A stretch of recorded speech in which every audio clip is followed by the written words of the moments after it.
This is Lake Couchiching. wrote It's a something song. that in Orillia, almost everybody gravitates down to the lake, and it figured in your life. It figures in your music, doesn't it? Yeah, I wrote a song about this lake. It's called Couchiching. That's kind of appropriate. I know it is. It's called the title of the song is Couchiching, and I wrote it quite recently for one of the events I was going to be doing up here at the Opera House. Where was your favorite swimming spot? Well, we came here to swim on our bicycles when it was called Barnfield Motor Camp. So It was like a trailer. it's entirely appropriate that the thing. monument is in this very spot. So we swam here, or we swam at Tudhope Park, or we swam at Bass Lake. You know, there were three places. Tell to me, swim. what went through your mind when the tarp came down? Well, you know, I was amazed because I knew that the songs were sort of like expressed in the artwork, in the work that he did. Like each song was, and to see that I'd seen a sample of it that you. It showed me a DVD. You sent me a DVD while he was still working on it. Yeah. And it came out just as I thought that it should. I think that all the songs that are on like Gord's Gold Volume 1 are represented on that.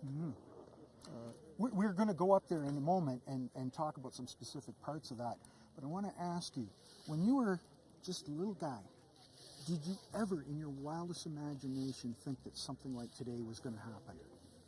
Well, I was going to talk about that. I actually could spend 2 or 3 chapters going. I know that. Going I know on that. that one. But I started writing songs when I was in high school, and I just never stopped at that point. So. The question is the effect that the influence that this town had. I was involved in music in this town for as long as I could remember. And we just met a couple right of people back to when I was just that sang with you in the quartet. Yes, and my family all sang too. My grandmother, my aunts, my grandmother played the piano. My mother and father were into music. It was running through the whole family. Would you like to go up and have a look at the monument? And there's a couple of things I want to ask you about it up there. Yeah. And then there's some other people who want to talk to you afterwards. But let's head up there now and have a quick look. Yeah. Okay. The walk back to the statue included meeting Jim Wood, one of Gord's high school teachers. This is our barbershop coach. The old one. And you were at the church for that night. Yeah. Yes, sir. Yes, sir. They coached us going into barbershop competition.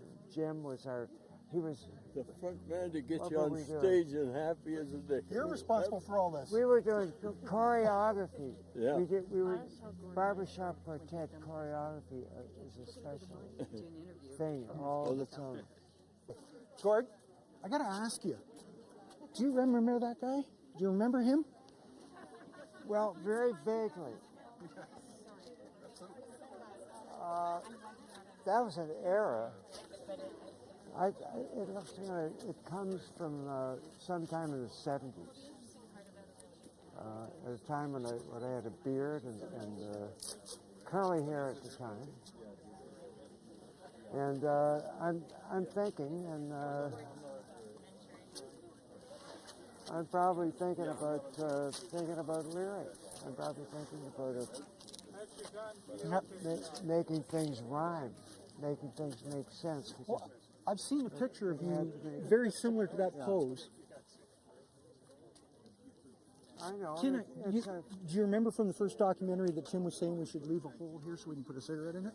Oh yeah, I know. He didn't do that. He never did do that. How do you think about how he captured all the various little scenes? I was glad that you sent me the DVD because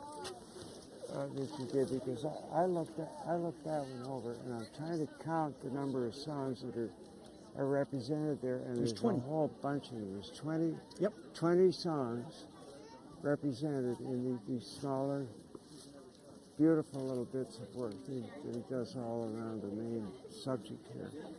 I think my favorite is If You Could Read My Mind up here in the top This corner. comes from the cover of Sundown. I know that it does. Sundown? Because of the sandals. Oh, is that right? Yeah. So he actually improved on it a lot. That's the way I was I looking had at to it. have you in At that that iconic time. pose with your sandals on, eh? Yeah. So, He improved on it a little bit. do you think you'll be coming back Yeah, some? also, when we put it out there, they airbrushed the beer bottle out that I had sitting right here. You know what they did? They took out your cigarette for the promotion of this event here. They had the photograph. I saw it. They told me. Oh, yeah.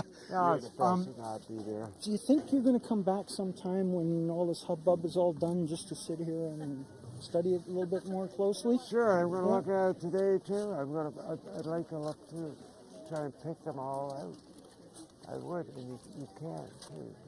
I think what was brilliant that Tim did was the very top 3 leaves The only are, one that has 3. Canadian Railroad trilogy, the 3 parts of it depicted up in the very The top. trestle, yeah, the bridge. Yeah, and then finally they're done the railroad, and then you can see a little graveyard right down there, and that's because at the end of the song you have a silence for the people that died right beside the train. Oh, yeah. Yeah, because your song ends with the silence for the people that Yeah, died. yeah. And then you got old Dan above the fireplace there. Yeah. And then you have one of the most difficult songs, Don Quixote there. Yeah. And then I have a windmill on his armor. Yeah. So it's Don Quixote. And the early morning rain.